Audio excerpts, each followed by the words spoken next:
100 world events now, and you never, so the nerves aren't, I guess, there at the forefront as much as they were when you're first starting out. It's all about fear and fitting in, and the emotion now for me is all about performance.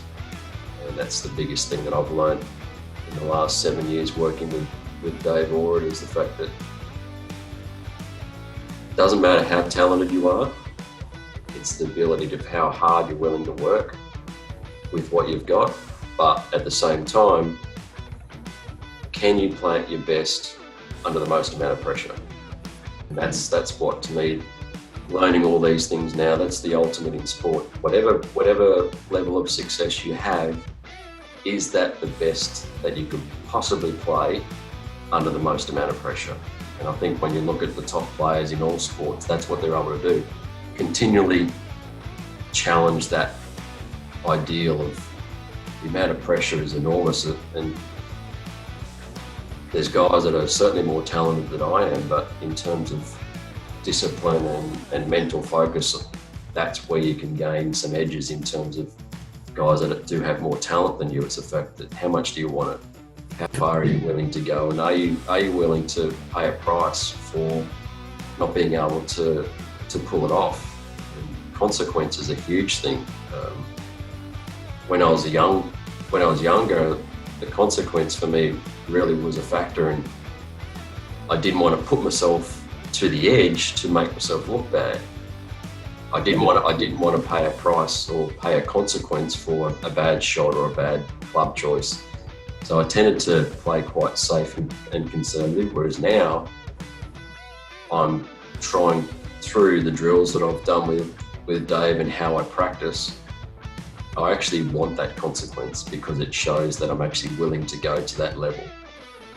And that's now what I believe where I've been able to sort of stay relatively consistent and compete for different events, is the fact that I'm willing to continually push myself to that edge and not worry about the consequence anymore. Whereas 10 years ago, fear was a big thing for me, because I never felt that I was good enough, or never felt that I was able to compete against some of the guys I was playing with. And everything that I do now is written down. It's so that you have that log of belief that look at all the work that I've done, and how you practice and what level of intensity you practice gives you the ability to feel where you're vulnerable and how far can you push that.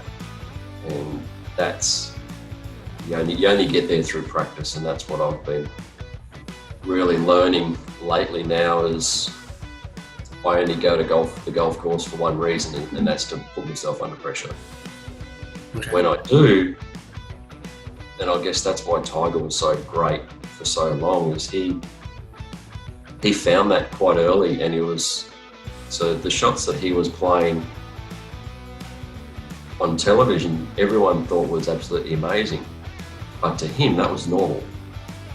So his normal was so elevated to everyone else's normal that he was just leaps and bounds above everybody else. Yes, he was talented, but he also had those other factors that really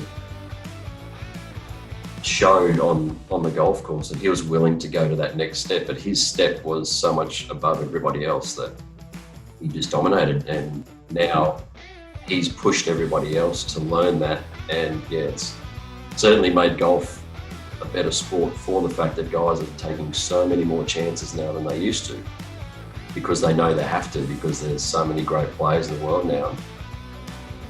It's a sort of a good feeling to have, and I think with not only with golf, but I can take that aspect into any part of life. And even just talking with my playing partners that I had on at the New Zealand Open, he had a big business in Japan, and he was saying, what you're telling me now is exactly what I try to instill in my employees when we're trying to buy and sell stock. You just have to take that leap. It just goes across the board. How much you're willing to jump, and are you willing to pay a price?